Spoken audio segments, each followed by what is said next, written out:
Ang hindi pagrespeto sa SONA, hindi pagrespeto sa konstitusyon at institusyon. Tugon niya ng Malacanang sa naging payag ni Vice President Sara Duterte, kaugnay ng State of the Nation Address ni Pangulong Ferdinand R. Marcos Jr. Pinangulat ni Clazel Pardilia.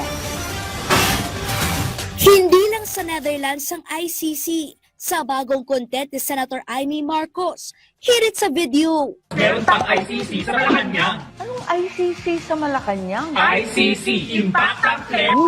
Hindi man binuo ang pangalan ng sinasabing Impacta, bumuelta dyan si Palace Press Officer Claire Castro. Kung sila ang nakapag-describe ng ganong salita, alam nila kung ano ang ibig sabihin nito, alam nila ang description ng salitang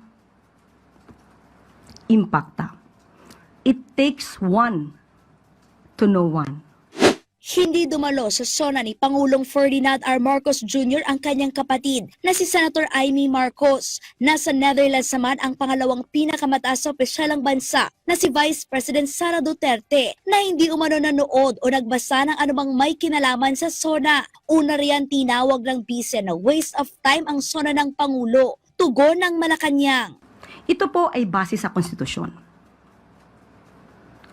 Ang hindi pagbibigay respeto sa SONA ay hindi pagrespeto sa konstitusyon. Binigyan diin ng palasyo na mahalaga ang SONA ng Pangulo dahil dito inilalatag ang mga tagumpay at plano ng gobyerno. Sa ikalimang SONA ni Pangulong Marcos, tiniyak niya ang patuloy na pagpapanagot sa mga nasa likod ng katiwalian kaugnay ng malawakang flood control scam. Ipinanawagan ng presidente ang pagsuspende sa paniningil sa system loss sa kuryente.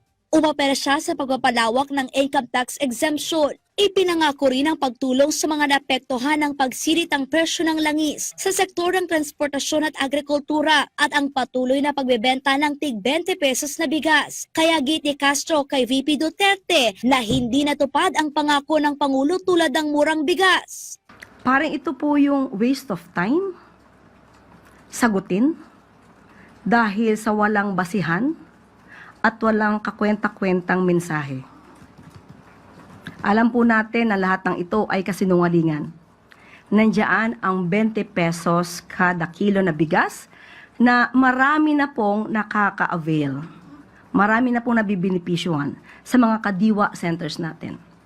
Panawagan din ng palasyo. Sa mga kababayan natin, lagi tayong maging mapanuri. Obligasyon po nating alamin ang katotohanan at huwag tayong sumunod sino man na nag-uudyok na manatili tayong mangmang sa katotohanan. Mabubulag po tayo dyan. Clazel Pardilia para sa bayan.